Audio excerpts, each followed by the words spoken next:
Is China taking a page from Trump's playbook?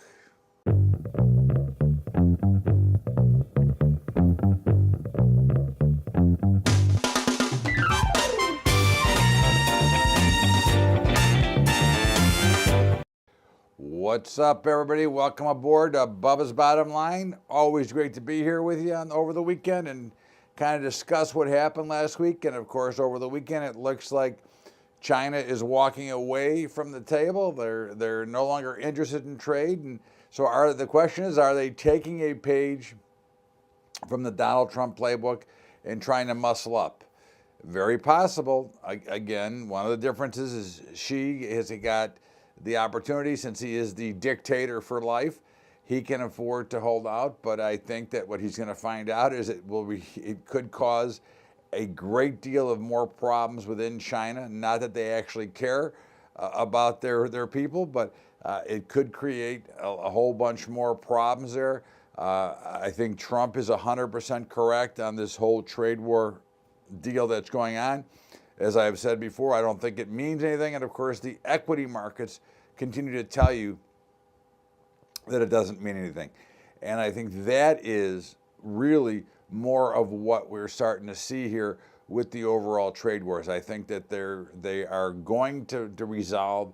I think it only makes good sense. I think when you look at the overall picture of these markets, the U.S. is flourishing and the rest of the globe is really starting to struggle, including the emerging markets and other places, and that's going to create a much bigger deal. So I think when it's all said and done, I think that all China is doing right now is trying to muscle up.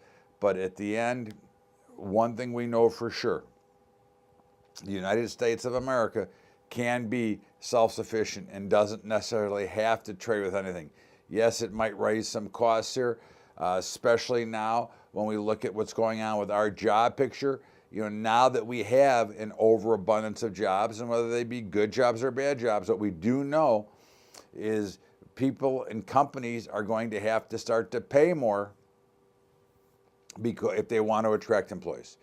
Almost everywhere you go now, there are help wanted signs, which is just telling us that there is plenty of jobs available.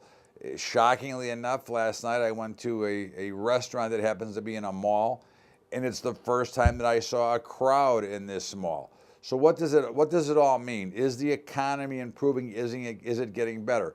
And certainly the appearance of the economy is getting much better. Certainly people are now working again, and we've got obviously a very low unemployment rate, and the participation rate is shrinking as well.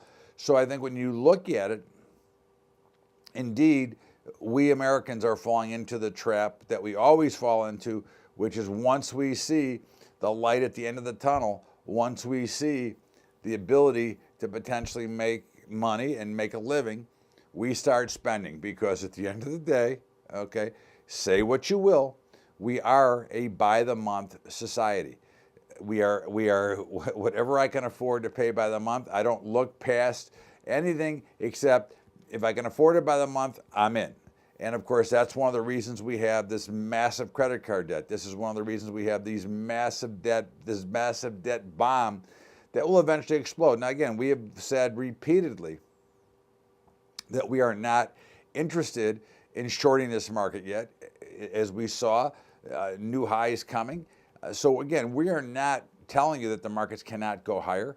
I am saying to you that there are many warning signs out here. We look at the raging consumer confidence. Okay, now that's a great thing to have, but we've gone from the raging confidence to raging complacency, because again, when people are overspending, and this is very typical, you know, listen, it trickles down from the government all the way down. Okay, the government spends more than they have. Okay, and so do most people. So what happens is we end up in debt, and then something changes and we end up with a mess. And of course, that's what we would expect, is that something to change that will create a bigger problem here. You know, again, always the question is what creates a bubble, okay? Well, I think that this market here, you know, if we go back to 1980 when Alan Greenspan took over the Federal Reserve, He is, I note him as the top bubble builder in history. And he's gotten a lot of help from his underlings. And of course, it went from Greenspan to Bernanke to Yellen, who wants to create even a bigger bubble. And of course, now Powell. Their manipulation of rates, their manipulation of currency, and their accumulation of just more debt. Again, you cannot borrow your way out of debt. Okay, many have tried and failed. So at some point, there's going to be another slowdown for whatever reason that happens to be. Something is going to change. Okay, so when you look at what the bubble that we have here, we've got stocks going straight up to the moon. Okay, now we've had, since the big sell-off in January, now all four major indices have now made new highs. Okay, now you saw a lot of weakness last week in the Russell at the end of the week. We had a big rebalancing on Friday in the indexes, but at the end, again, you have valuations that many will say are not too high. I say that they're ridiculous. Again, we're basing everything on very, very cheap money. Well, what have we seen recently is the 10 years now comfortably over 3%, not just flirting with 3%. And as we've talked about before, 3.5% to 4% is that area where it's going to start to create some real problems. For the stock market, because what's going to happen, we're getting to a point where you're going to start to see some money flow out of the markets, okay? And not because they're worried about the market, but there are many people that are participating in these markets that wish they weren't. And they'd be very happy to take 3.5% or 4% in a passbook savings account or a CD and not be involved in the market. So that's number one. Number two, each and every pundit expert keeps talking about how great the earnings are. And yes, they are great. But what do we know? We know that they're going to have to start paying more to their employees. They're going to have to start offering better benefits to their employees, which is going to take money right from the bottom line. So when I look at the overall picture and I look where we are and I say, okay, the cheap money, they're paying, the underpayments that they're making, excuse me, all those things combined will create less profit. And that's saying that we are going to stay in these perfect conditions. Now, I'm not saying we can't. I don't know. But what I do know is that in history, we have never been able to stay in these conditions. And you're starting to see the whole business of this time is different again. It's amazing. I know we've talked about this last couple weeks, but as I listen to the experts and the pundits, of course, the pundits like it because it's great for ratings. Okay, it's great for TV ratings, which is great for ad dollars. And I have no problem with that. I mean, they're just doing their job, and that's, again, obviously people like their good news. But the so-called advisors, experts, and brokers, they want you in the market again, because when you're invested, they're making commission, and when you're not invested, they're not making commission. So why not keep you in the equity market? But I think that the overall markets are what I would call is price for perfection. You start to look when you trade long enough, you look at certain things that happen in markets, okay, and they get to certain levels, whether they be down or up. So in the equity markets, we're at that point where there is no bad news. The markets ignore, shrug off. They don't care about the massive amount of debt. They don't care about anything else that's going on. They don't care about the world problems. They don't care about the collapsing emerging markets. They don't care about collapsing China. Now, in today's world, everything is kind of interlinked, and somebody's problems will flood over because of all the money that's out there and that we have loaned to these other countries. So when you start to think about it, will there be a contagion issue? I would say yes, there's going to be. What problems are going to come up? Well, there's going to be a lot of problems come up. I can't give you what the exact one will be today, but I am convinced that the banks are once again extremely over-leveraged. Okay, they have so much money out on the street, and again, it doesn't mean that it's showing on their books, but they've bought so many loans. They're willing to buy loans. Again, this goes back to the same thing we've seen in major collapses in the past. They're buying loans. They don't care. It doesn't matter how good they are. There's the requirement to get money either through the bank directly or through a third-party lender that will then sell that loan back to the bank has become nobody cares. Okay, so they're going to continue to do the same thing. So are we in a bubble? We're 100% in a bubble. Again, but that doesn't mean the bubble has to pop. You know, if you go back and look at bubbles in history, they can last years and years and years. If you look at the South Sea bubble, which is which was a shipping bubble that actually broke Sir Isaac Newton. Isaac Newton made a fortune in the original part of that deal. He got in, he got out, and was obviously, whatever the big terms are, let's say just a millionaire, okay? And then what happens is what's happening now, as far as I'm concerned, is he saw the opportunity and the greed took over from him and he got back in again. And of course, in history, you will find out that Sir Isaac Newton died a pauper, okay? Because of course the bubble did burst. And again, this is something that we're seeing, you know, when you watch these stocks go up in leaps and bounds. We saw recently this pot stock, Tilray, okay? Again, listen, it was a great trading vehicle, but when you watch the action in markets like this and they continue to just go in leaps and bounds, up and down, wild trade. And again, it's not just Tilray. You had some very wild trade in Amazon. You had some very wild trade in Apple. So Tesla, you know, eventually these bubbles do pop. And again, I'm not telling you when it's going to pop. If I knew, I promise I would tell. But I don't know when it's going to pop, but I do know that it will. And I do know that we see markets that are totally priced for perfection and nobody cares, okay? Nobody knows. There is no bad news. All you have is the cheerleaders that continue to say we can only go higher. And of course, we hear the same reasons why. Earnings, and again, earnings are good. Company growth is good. Everything is great right now, including consumer confidence.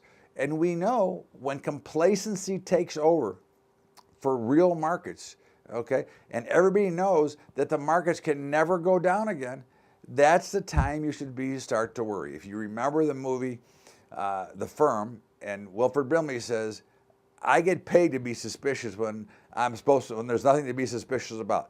You should, and it doesn't mean you should uninvest from this market. Again, I'm a full believer and I'm 100% invested in the market. I'm hedged, but you should realize that what could start to happen and prepare accordingly. It does not mean sell out. It does not mean close your position. It says be aware of what may happen and prepare yourself so that you don't get stuck and dragged in emotionally, because that's what happens. We go from the greed, the fear of missing out phase to the puke phase, and it happens just like that. So again, all I'm saying is there is an event coming. It could be tomorrow. It could be a year from now. Who knows when it is? But mentally, you should be preparing yourself for that event and what you're going to do when it does come. This is Bubba's Bottom Line. Todd Bubba Horwitz. We're going to step out here for a break, and we'll be back with more of Bubba's Bottom Line. What's up, everybody? Hey, so remember, you know, we have our high school investing program, and of course, we're running out of capital, and it's going to be real close if we're going to be able to keep it going. If you'd like to help us out and continue to help us educate the youth of America, all you have to do is go to Patreon, patreon.com/Bubba Trading. That's patreon.com/Bubba Trading. And of course, don't forget to catch the Bubba Show each and every day at libertytalk.fm. And of course, don't forget we had the winning side, Cleveland Browns. We picked them right here on Bubba's Daily Update. In the meantime, let's get back to the show. Welcome back to Bubba's Bottom Line with Todd Bubba Horwitz. And of course, always great to be here with you. I hope you're having a great weekend. And, you know, as we look around the market, so we saw new highs last week. S&P, Dow, NASDAQ didn't make new highs, but NASDAQ has obviously continued, to make new highs. And of course, we've seen some problems kick in the last couple of days with the Russell under a little bit of pressure. But obviously, markets are still well up near their all-time highs. I think when you look back at last week, if you look at some of the different areas of what's going on, gold continues in this, it's a brutal consolidation pattern. And again, what is consolidation? It is the time of most uncertainty. And of course, you have a rally, and then the sellers come in, and then the dip, and the buyers come in. In the meantime, as you saw, Gold was making a nice little move and trying to get up towards the upper end of that 12-20 range. And all of a sudden, bang, in came the sellers and took gold down at one time Friday morning about 16 bucks before closing down about 8. Just something to keep in mind on. I think that gold looks really good. I think it looks like it wants to go a lot higher. So I would continue to look for opportunities to buy on the dips. I think the more bullish of the metals right now would be silver, though. The gold to silver ratio at 85-1 is ridiculous. The law at one point was it could be no more than 15-1. So I think that's a much better play. As we look at the oil markets, once again, we're in this pattern where we might have to puke out again. We trade oil a lot, and of course we've had some great trades, but also some we had to really puke them out. And right now, just for today, I'll give you 73 would be our puke point if we have to get out. The thing that bothers me about the chart is the ascending pattern that it's in right now, but it is right against resistance. It should fail. The backwardation shows that it's more of a fear trade once again. But again, we're not going to get stubborn. We're not going to let it, hurt us. We're going to do what we have to do. But right now, we're staying short and happily, but uncomfortable at the moment. The grains, as we said last Sunday, look for a big move up, and we got a nice move up. It took some time. Middle week, it was pretty ugly. Again, we have, it's not really the trade wars. Everybody wants to make it about the trade wars. But it's not the trade wars. It's just the common way of trading. 10 days ago, we had what we call the WASDE report, and it came in very bearish for grains.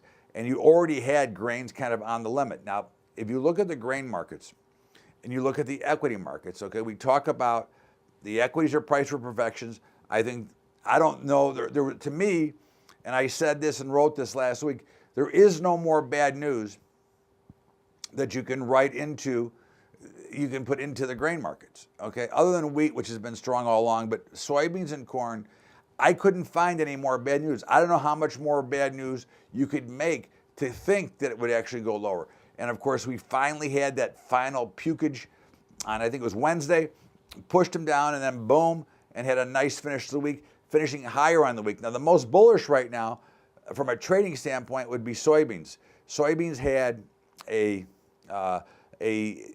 outside week. On a weekly chart, they made new lows and they made new highs from the week before. So it's pretty bullish the way it closed. Again, and I think that the China pulling away from the table should already be priced in. I don't believe that will have effect on the grains. I think we look to see a very positive week, and I think we look for grains to continue to roll on. As they say at Alabama, roll tide. I think we roll tide in the grain markets here. Again, it will not be easy. There will be some fumbles and some interceptions, but in the meantime, I think we continue to see them push to the upside. The meats had a great week.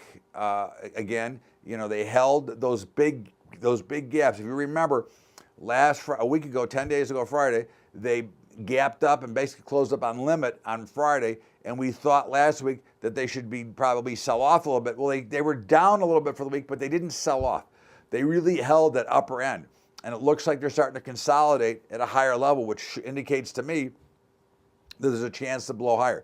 Now, you've got the cattle on feed was on Friday at 2 o'clock, and I think what you saw was a report that was bearish. It might catch a few by surprise, so you could see a little bit of selling, but I think that selling is going to be a buying opportunity in both fats and feeders in the cattle. And hogs broke through that 60 level, and I think now we've got an outside chance, and this is October, have a chance to go up to 70. I think you watch the 60 on the pullback and see what it looks like, but I think we're now safe. If you remember the marathon, man, Sir Laurence Olivier and Dustin Hoffman, is it safe? I think it's safe now. Again, don't get me wrong, there could be some selling, but you have to find the right entry and the right levels to get in. I think that this is something that we have to look at. And so I think overall, Bitcoin in the cryptocurrency world is moving nicely and has made higher lows and is now trading higher again. It looks to go back through that 7,000, but the other ones, Ethereum and the others, are looking as solid as well. So I think that markets are starting to look good, and I think they're going to be better. So last is, in the equities or in the markets, is the bond markets, and the bonds took a big hit last week, again, pushing interest rates higher. You've got a big danger of the inversion of the yield curve. which, everybody says it doesn't matter. It's different this time. I know. Okay, well, I say it ain't different. Okay, that's my opinion. And it doesn't mean, again, nothing means that you have to act immediately. What it means is there are more problems lurking. There are more landmines in the ground. Okay, and I think that's something that is a problem. But as we look at some of the general stories of the weekend, of course, Cornell University or college, whatever it is, again, you pay $500,000 for an education to find out if you're privileged or you're oppressed. Are you kidding me? This is what their orientation is now, is that they're going to tell you whether you're privileged or you're oppressed. To me, again, we're getting into a very murky area. And of course, the left is trying to take over the world. And you've got a lot of these things going on. And of course, a lot of these big studies, are coming out of these universities. And of course, I think that you've got some serious issues here. You've got the educators trying to reverse the world, reverse the free market system, reverse the smaller government. There's just a whole bunch of things, but I found it interesting that Cornell is going to tell me whether I'm oppressed or not. Of course, I couldn't get into Cornell, but that's always a story. But I mean, you do have, as we've talked about for months here, a storm in the treasuries. You could see that, as I said from the beginning, and I go back a couple of years, saying that I don't care what the Fed does, okay? The Fed is a bunch of people that have no common sense, that only know how to live in that glass tower. They're all academia, and there's nothing wrong with that. But in life, you have to be able to adjust and do something using some common sense, which they have none, okay? Now, Powell might, I don't have a true read on him yet. He might have some common sense. But one thing I do know is rates should have been going up all along. They have not. But at the end of the day, okay, you've got some issues. And the bond traders, the bond market, it's called the fixed income market. That is the biggest market in the world by at least 10 to 15 to 20 times over any other market, okay? So they do have the bullets to take on the Federal Reserve, so to speak. And they can force the Fed's hand. And I think that's what you're starting to see. That's also helping with the inversion of the yield curve and all these other things, because those markets are very controlling and very telling. So as we continue to look at those markets, they look like the bond futures want to go lower, which means that interest rates are going to go higher. This zero to negative rates to very low rates throughout the country is not healthy for anybody. It does not give you a true picture. It just shows you how the Fed has destroyed the dollar and destroyed your wealth over the last 105 years and will continue to do so if we allow them. And of course, that's one of the reasons that the Fed should either be ended because they are nowhere near on the path of what they're supposed to be, or they need to be audited because there needs to be more control. They have too much power right now to make up too much money and allow too many things to go on, which then allows the banks, okay, which allows the banks to print money, which allows them to get into trouble. Why? Because they know that the Federal Reserve will be there to pat them on the butt and say, hey, it's okay, we'll just give you money and print you money once again. So I think that's another issue, okay? Now, one of the big issues that we're also starting to see, and I really want to see the fallout from this. Illinois, one of the worst states in the union, that's where I am, but it fits in with, many of the high-tech states, Connecticut, California, New York. Well, there are corporations that are leaving Illinois to go to Indiana, and it's not that far. I mean, believe it or not, where I live 40 minutes from Indiana and 20 minutes from Wisconsin. But at the end of the day, okay, you're going to see this exodus, and corporations are going to say, we're not paying these taxes, okay? And it's not only for them, but for their employees. This is going to be a problem, okay? Think it or not, it's going to be a problem, okay? I think that, again, we talk about the middle-class retirement nightmare, okay? This goes back to interest rates and everything else. But hopefully that'll start to churn, and hopefully they will not get trapped again when this market starts to fall apart and collapse, okay? So, again, there's a lot of things. Look, it's great the economy is going good. I'm happy, Okay, it's great people are making money again. I'm happy. I wish they'd learn to save a little bit more. I wish they'd learn to be a little bit more disciplined about it. But it's great that things are going up. But now is the next big test. Can we get the employers to actually get wages higher? Because there's now, supply demand. There's too many jobs, not enough people, so you got to pay to attract them. We're going to step out here for break. This is Bubba's Bottom Line. We'll be back with my commentary after the break on Bubba's Bottom Line. Hey everybody, what's going on? Remember, we picked Cleveland last week. We will have a selection for you tonight as well. But in the meantime, I want to remind you about our high school investing program. We've been running this program for 9 years and want to continue, but the capital is just too hard. It's hard to keep up with since we fund all the schools. If you'd like to help us out, go to Patreon, patreon.com/Bubba Trading. That's patreon.com/Bubba Trading. Also, don't forget to catch the Bubba Show every day from 4 to 5 Eastern at libertytalk.fm. And of course, let's get back to Bubba's Bottom Line and my commentary. Welcome back to Bubba's Bottom Line. Todd Bubba Horwitz with you. And of course, every week I get to vent and give you some of my own personal commentary. And I got to tell you, okay, this anti-Trump and anti-Kavanaugh is just really becoming scary, and it's becoming, as we've heard in the past, of the deep state. This is like right out of deep state. Okay.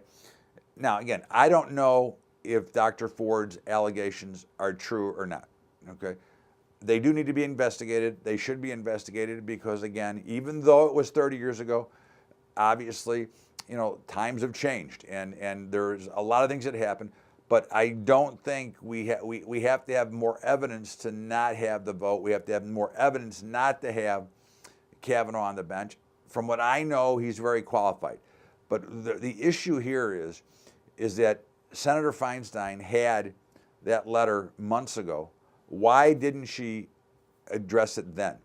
This is the problem. This is the deep state things we're having.